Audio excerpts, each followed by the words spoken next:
নমস্কার বন্ধুরা, মন্টি রান্নাঘর চ্যানেলে তোমাদের স্বাগত জানাচ্ছি। চলে এলাম আরও একটি নতুন রেসিপি নিয়ে। আজ আমি তোমাদের বানিয়ে দেখাবো লাউ পাতায় ডিম ভাপা। খুবই কমন একটি রেসিপি, কিন্তু এই রেসিপিটি কিন্তু খুব তাড়াতাড়ি তৈরি হয়ে যায়। চটজলদি কোনো আইটেম খেতে চাইলে কিন্তু তোমরা এই রেসিপিটি অবশ্যই বানিয়ে নিতে পারো। আর গরম ভাতের সাথে তো এই রেসিপিটি খুবই ভালো যায়। চলো তাহলে কথা না বাড়িয়ে এই রেসিপিটি কিভাবে বানালাম সেটি দেখে নিই।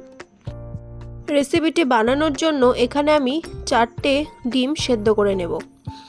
দেখো ডিমগুলো কিন্তু সেদ্ধ হয়ে গেছে, এবারে এটিকে নামিয়ে নেব।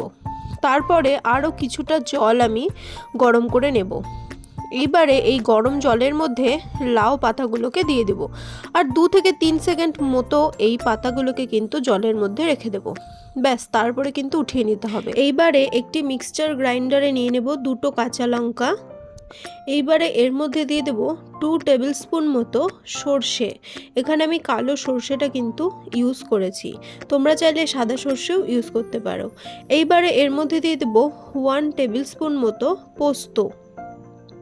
এইবারে এর মধ্যে দেব স্বাদ অনুযায়ী নুন। এখানে আমি হাফ টিস্পুন মতো নুন ব্যবহার করেছি। এইবারে এর মধ্যে দিয়ে দেব 2 টেবিল স্পুন মতো জল। এইবারে একটি মিহি পেস্ট আমরা বানিয়ে নেব।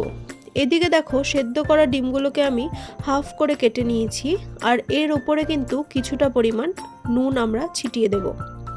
খুব ভালোভাবে নুনটা ছিটিয়ে দিতে হবে যাতে সব ডিমের মধ্যে নুনটা যায়। এদিকে দেখো এই পেস্টটাও কিন্তু রেডি হয়ে গেছে। এইবারে মেন রেসিপিতে চলে যায়।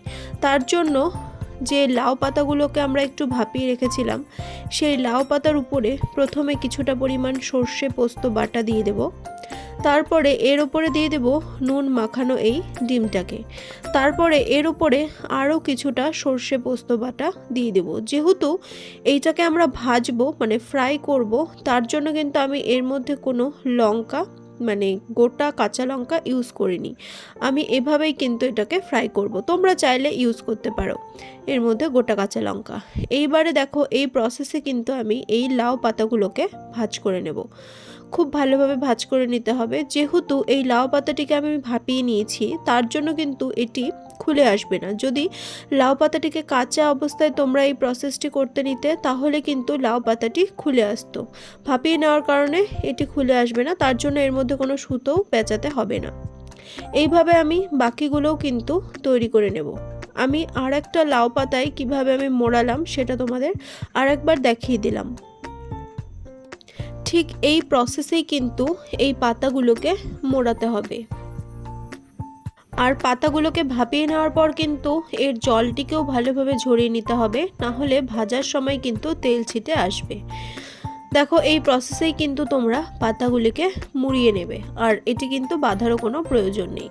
এভাবে আমি সবগুলো লাউ পাতায় ডিমগুলোকে মুড়িয়ে নেব, তারপরে কিন্তু এটিকে ভেজে নেব। সবগুলো ডিম মুড়িয়ে নেওয়া হয়ে গেছে। এইবারে ভাজার পালা। তার জন্য আমি একটি ফ্রাইং প্যানে কিছুটা পরিমাণ সরষের তেল গরম করে নিয়েছি। এইবারে এর মধ্যে আমি এক এক করে লাউ পাতায় মোড়া ডিমগুলোকে দিয়ে দেব। আর এই সময় কিন্তু গ্যাসের ফ্লেমটিকে রাখতে হবে মিডিয়ামে, না হলে পাতাটি পুড়ে যাবে আর ভিতরের ডিম সর্ষে পোস্ত বাটাটি কিন্তু ভালোভাবে কুক হবে না। তার জন্য কিন্তু মিডিয়াম আঁচে রেখে খুব ভালোভাবে লাল লাল করে কিন্তু এটিকে এপিট ওপিট করে ভেজে নিতে হবে। একটু সময় নিয়ে কিন্তু পাতাটিকে ভাজতে হবে। দেখো লাল লাল করে কিন্তু ভেজে নেওয়া হয়ে গেছে। এইবারে এটিকে নামিয়ে নেওয়ার পালা। এই রেসিপিটিকে কিন্তু পরিবেশন করতে হবে গরম গরম অবস্থাতেই। তৈরি হয়ে গেল লাউ পাতায় ডিমের পাতুরি।